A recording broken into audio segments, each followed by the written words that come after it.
नमस्कार दोस्तों, स्वागत है आपका टीम्स अकेडमी के यूट्यूब चैनल पे। दोस्तों, हमने एक पिछली वीडियो में मेमोरी हायरार्की के बारे में पढ़ा था। आज हम बात करेंगे डिफरेंट टाइप्स ऑफ मेमोरी के बारे में। तो दोस्तों, चलिए आज के इस टॉपिक को शुरू करते हैं। दोस्तों, बात करते हैं टाइप ऑफ मेमोरी के बारे में। हमारे कंप्यूटर में 2 टाइप की मेमोरी होती है। एक होती है प्राइमरी मेमोरी और एक होती है सेकेंडरी मेमोरी। प्राइमरी मेमोरी को मेन मेमोरी भी कहा जाता है और सेकेंडरी मेमोरी को ऑक्सिलरी मेमोरी भी कहा जाता है। ये आप एक इमेज पे देख पा रहे हो कि इसको 2 पार्ट्स में डिवाइड किया गया है और इसके भी आगे फर्दर पार्ट्स है। जैसे कि आप देख पा रहे हो, प्राइमरी मेमोरी 2 पार्ट्स में है, आपके रैम और रोम। और रैम भी आगे फर्दर डिवाइड है स्टैटिक रैम और डायनेमिक रैम में। वैसे ही रोम आपका पी रोम, ईप्रोम और डब्ल्यूईप्रोम में आगे डिवाइडेड है। बात करते हैं सेकेंडरी मेमोरी की। सेकेंडरी मेमोरी भी डिफरेंट टाइप्स की हमारे पास सेकेंडरी मेमोरी है, जैसे hard drive, solid state drive, compact disc CDs और आपके DVDs, floppy disk, magnetic tape. तो ये क्या होते हैं सारे के सारे, तो आज हम इनके बारे में पढ़ेंगे। अब बात करते हैं प्राइमरी मेमोरी के बारे में। प्राइमरी मेमोरी हमारी मेन मेमोरी होती है, जिसे हम प्राइमरी मेमोरी कहते हैं। और ये क्या होती है, सीपीयू से डायरेक्ट कम्युनिकेट करती है। और ये वोलेटाइल होती है। वोलेटाइल मतलब अगर लाइट चली जाती है तो इसका जो भी कंटेंट होगा वो इरेज हो जाएगा। तो वोलेटाइल नेचर की हमारी प्राइमरी मेमोरी होती है। ठीक है, 2 टाइप की हमारी प्राइमरी मेमोरी होती है। एक होती है हमारी रैंडम एक्सेस मेमोरी और एक होती है रीड ओनली मेमोरी।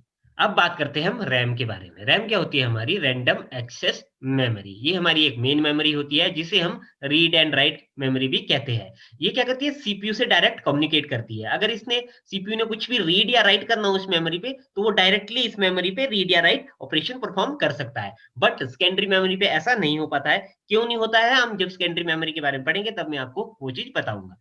ठीक है, रैम का हम एक यूज जो है टेम्परेरी स्टोरेज के तौर पे भी कर सकते हैं। और ये हमें आउटपुट डाटा, अगर जब जैसे कि हमने कोई आउटपुट डाटा करना हो, उसको इमीडिएट रिजल्ट देने के लिए भी हम रैम का यूज करते हैं। तो इमीडिएट रिजल्ट और टेम्परेरी स्टोरेज के लिए हमारा रैम का यूज किया जाता है। हमारी रैम 2 टाइप की है, एक है हमारी डायनेमिक रैम और एक है हमारी स्टैटिक रैम। डायनेमिक रैम को डी रैम कहा जाता है और स्टैटिक रैम को एस रैम कहा जाता है। तो अब बात करते हैं डी रैम के बारे में। डी रैम की फुल फॉर्म हमारी डायनामिक रैम होती है। ये क्या है, एक हमारी रैम का टाइप है। इसमें क्या होता है, छोटे छोटे मेमोरी सेल्स बने होते हैं। और वो सेल्स किससे बनते हैं, हमारे एक कैपेसिटर और एक ट्रांजिस्टर से बनते हैं। और जो हमारी डी रैम्स है वो क्या होती है, कंटिन्यूअसली रिफ्रेश होती रहती है ताकि उसमें डाटा स्टोर हो पाए। तो जो डी रैम है हमारी स्लोअर है, बट ये हमारी सस्ती है as compare to S RAM. ये डी रैम हमारे मदरबोर्ड पे भी कम स्पेस ऑक्युपाई करता है। तो ये आप एक इमेज पे देख पा रहे हो, ये एक डी रैम है।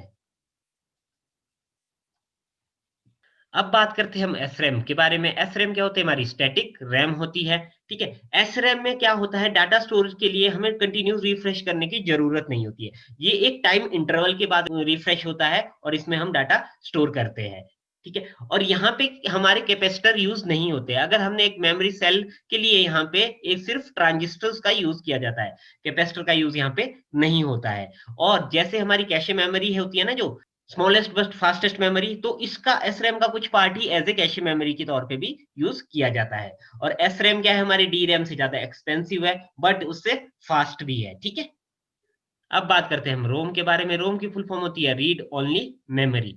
और ये क्या होती है, हमारी नॉन वोलेटाइल होती है। नॉन वोलेटाइल क्या मतलब होता है, कि जिसका डाटा कभी डिलीट नहीं होता है। इनकेस अगर हमारी लाइट चली जाती है या हम इस सिस्टम को बंद भी कर देते हैं, तो रोम का डाटा कभी भी डिलीट नहीं होता है। ये परमानेंट स्टोर वहां पे रहता है। रोम पे हम क्या करते हैं कि जो कोई भी अगर डाटा और इंस्ट्रक्शन अगर हमने इस पे लिखनी हो, तो हम सिर्फ एक बार ही उसको इस पे लिख सकते हैं। 3 टाइप्स की हमारी रोम होती है, एक होती है पी रोम, एक होती है ई प्रोम और एक होती है डब्ल्यू प्रोम। बात करते हैं पी रोम के बारे में। पी रोम क्या है, हमारी प्रोग्रामेबल रीड ओनली मेमोरी है। और ये मेमोरी भी हमारी नॉन वोलेटाइल मेमोरी है। ठीक है, और इस पे क्या होता है हमारा, अगर हमने एक बार कोई कंटेंट इसमें प्रोग्राम कर दिया तो हम उसको कभी भी चेंज नहीं कर सकते।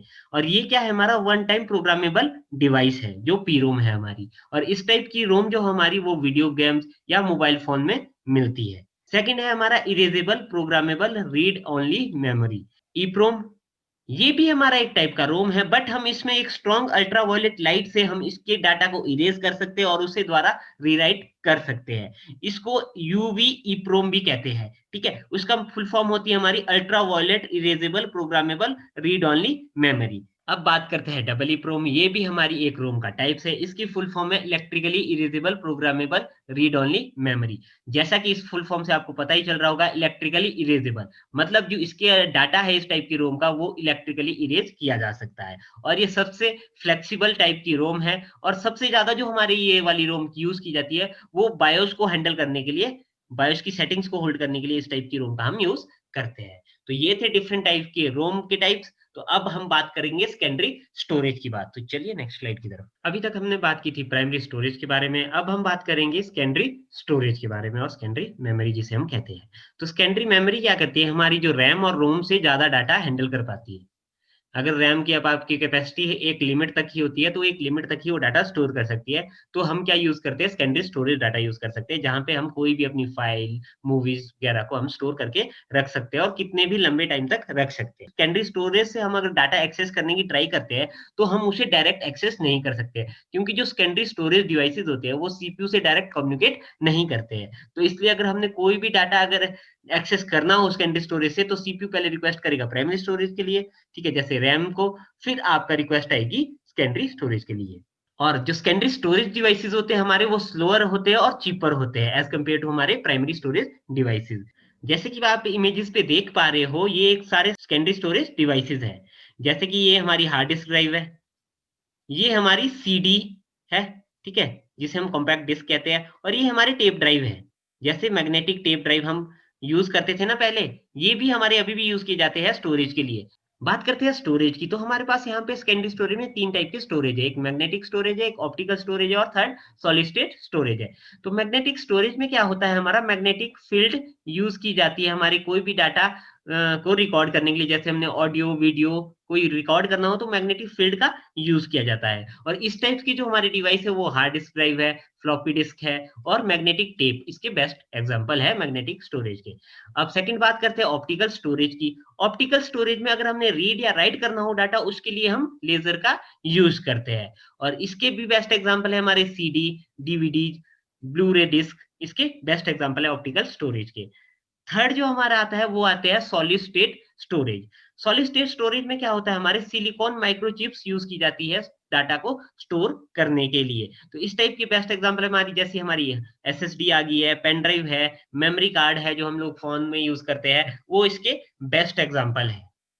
अब बात करते हैं सेकेंडरी स्टोरेज डिवाइसेस की। सेकेंडरी स्टोरेज में हम सबसे पहले बात करेंगे एचडीडी की। एचडीडी की फुल फॉर्म होती है हमारी हार्ड डिस्क ड्राइव, और ये हमारी एक नॉन वोलेटाइल मेमोरी है। इसमें मतलब हम डाटा को बहुत लंबे टाइम तक भी स्टोर करके रख सकते हैं, ठीक है। जैसे कि आप इस इमेज पे देख पा रहे हो, ये एक हमारी एचडीडी की इमेज है, हार्ड डिस्क ड्राइव की इमेज है, ठीक है। इस पे क्या है आपका, ये जो आपको दिख रहा है ये एक प्लेटर है, और इसमें हम ये प्लेटर क्या होता है, डिफरेंट ट्रैक और सेक्टर में डिवाइड किया जाता है। जैसे कि मान लो ये एक ट्रैक हो गया, इसका ये एक ट्रैक हो गया, ठीक है, और ये एक ट्रैक हो गया। तो इस टाइप से इसको ट्रैक में डिवाइड किया जाता है और डिफरेंट सेक्टर में इसको डिवाइड किया जाता है। तो उससे क्या होता है कि आपके किसी एक स्पेसिफिक ट्रैक और सेक्टर में आपका डाटा स्टोर किया जाता है। जैसे कि ये वाला पार्ट ये एक सेक्टर है, ठीक है। तो और इस पे आपका यहाँ पे देखो, आपका ये क्या क्या है, हेड है, ये रीड राइट हेड है, जिसपे कि आपका हेड आर्मर क्या रिस्पॉन्सिबल है इसको मूव करने के लिए। तो रीड राइट हेड मूव करता है डिफरेंट ट्रैक और सेक्टर में, और उस पे जो भी डाटा होता है उसको वहां से रीड करता है। अब या तो अगर हमने उस पे कुछ डाटा राइट करना हो तो वहां पे उस डाटा को राइट करता है। जैसे कि मैंने आपको कहा था कि प्लेटर में क्या होते हैं, डिफरेंट ट्रैक्स और सेक्टर होते हैं। तो ये जो आपको देख रहे हो, ये आपका एक पूरा का पूरा क्या है, हमारा एक ट्रैक है, ठीक है। इस टाइप से हमारे ट्रैक आते हैं, और ये जो अंदर को आपको दिख रहे हैं ये क्या है, हमारे सेक्टर्स है। तो ये देखो, ये ट्रैक और सेक्टर, एक स्पेसिफिक ट्रैक, और ये वाला आपका क्या है, आपका एक सेक्टर है स्पेसिफिक, ठीक है। तो इसमें हमारा डाटा स्टोर किया जाता है, और रीड कौन करता है, हमारा रीड राइट हेड। ये नॉन वॉलेटाइल होती है नेचर में, और इसमें हमारे जैसे कि हमारी 512 GB, ठीक है, 256 GB हार्ड ड्राइव आती है, ठीक है। और इसमें क्या कर सकते हैं हम, ये डायरेक्टली सीपीयू से कम्युनिकेट नहीं करता है। अगर हमने इस पे डाटा स्टोर करना हो या इससे डाटा को रीड करना हो, तो हम प्राइमरी मेमोरी के थ्रू इस पे डाटा रीड या राइट करेंगे। अब बात करते हैं फ्लॉपी डिस्क के बारे में। ये आप इमेज पे देख पा रहे हो, ये एक फ्लॉपी डिस्क ड्राइव है, ठीक है। ये भी सेकेंडरी स्टोरेज के लिए यूज की जाती थी, बट जो इसकी स्टोरेज कैपेसिटी थी वो कुछ केबी से लेकर 1 या 2 MB तक होती थी।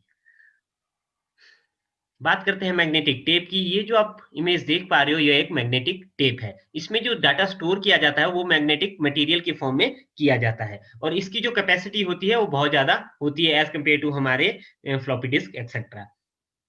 ये बेसिकली हमारे बैकअप स्टोरेज के लिए यूज किया जाता है या ऑफलाइन स्टोरेज के लिए यूज किया जाता है। इसमें हम टेराबाइट, पेटाबाइट और एक्साबाइट तक हम डाटा को स्टोर कर सकते हैं। ये चीपर है, इसीलिए हम इसको ऑफलाइन स्टोरेज के लिए यूज किया जाता है, बट इसका जो एक्सेस जो टाइम है वो बहुत ज्यादा है।